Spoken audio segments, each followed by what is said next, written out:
The build-up to the clash between Jake Paul and Gervonta Davis has turned into one of the most bizarre and captivating stories in modern boxing. It's not just about two fighters stepping into the ring. It's about two completely different worlds colliding under the same lights. On one side stands Jake Paul, the YouTube star turned prizefighter, a man whose every move is calculated to dominate the headlines.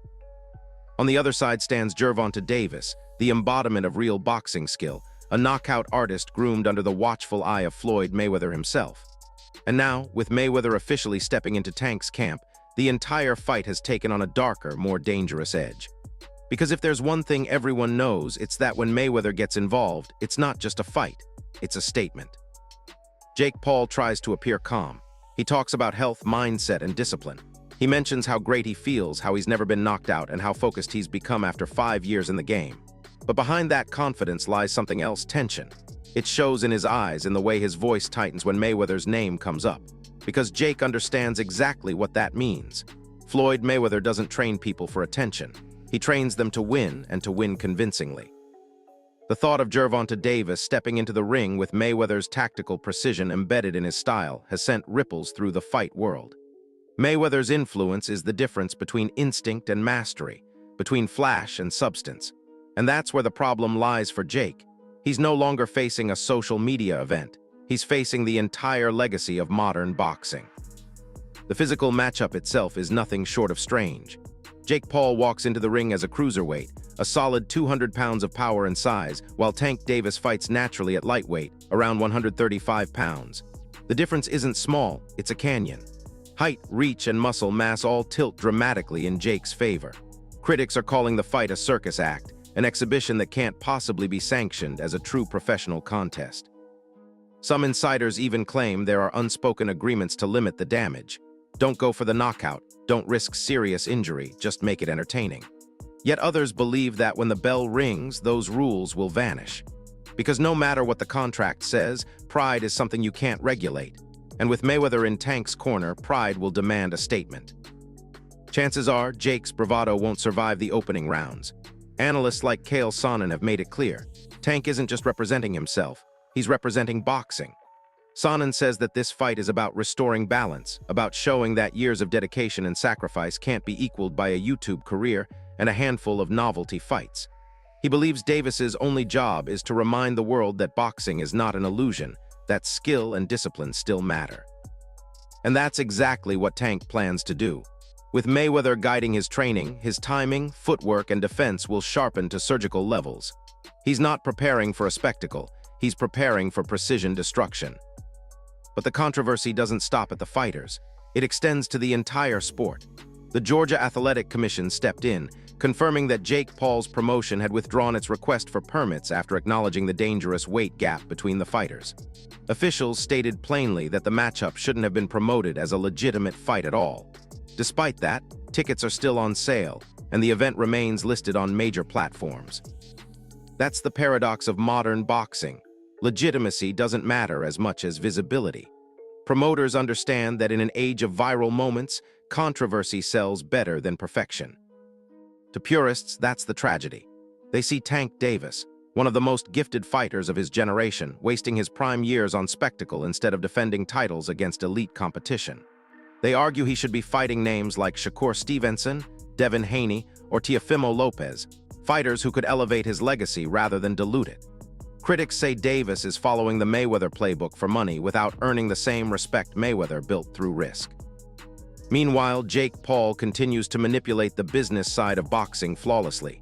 He knows exactly how to provoke fans, how to keep attention locked on his next move, and how to turn skepticism into sales. He may not be the better boxer, but he's mastered the fight outside the ring, the fight for relevance. That's what makes this entire matchup so conflicted. On one hand, it's a spectacle. On the other, it's a reflection of how boxing has changed.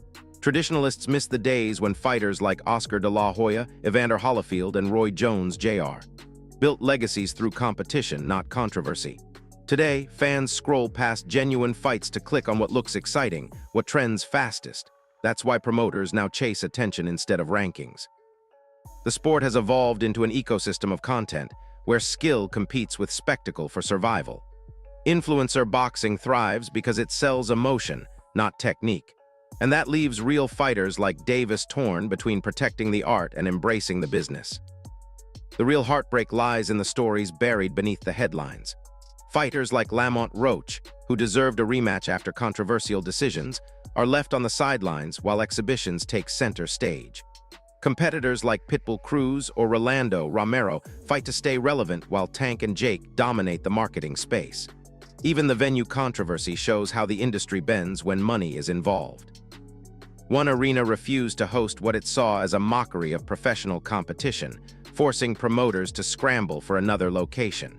Yet even that resistance couldn't stop the event from moving forward, because as long as people are willing to watch, someone will be willing to stage it. Still, beneath all the noise, there's something raw and real about this moment. Floyd Mayweather's involvement transforms Tank Davis's camp into something symbolic, a torch being passed. Mayweather built his empire by turning every fight into an event. Now he's teaching Tank to do the same, but with a sharper edge. If Davis can dismantle Jake Paul, it won't just be a victory in the ring. It'll be a message to every influencer who thinks boxing is easy money. It'll say that mastery still matters. That discipline still wins. That boxing, at its core, remains a test of heart and will, not views and followers. As for Jake Paul, whether he admits it or not, this fight is a test he can't control. For once, he's not the bigger story. He's the outsider walking into a world where his fame means nothing once the gloves touch. No script, no edits, no second takes. Just instinct, pressure, and reality. And against a fighter trained by Mayweather and driven by legacy, that reality could come crashing down faster than he expects. The world is watching closely. Fans wonder if Tank will make a statement or if Jake will somehow survive the storm. They wonder whether this fight will be remembered as a turning point or just another viral headline. But one thing is certain, when the bell rings, all the noise disappears. It's just two men in a ring, one fighting for respect, the other fighting for validation. So what do you think will happen when Jake Paul finally stands across from Gervonta Davis under Mayweather's watchful eye? Will the YouTube star prove everyone wrong and hold his ground? Or will Tank remind the world why boxing is a sport built on precision, courage, and legacy? Let us know in the comments below. And if you're ready for more real stories from the fight world, subscribe, hit that like button, and turn on notifications so you don't miss the next breakdown. Because this isn't just another boxing event, it's the moment that could redefine what it means to step into the ring.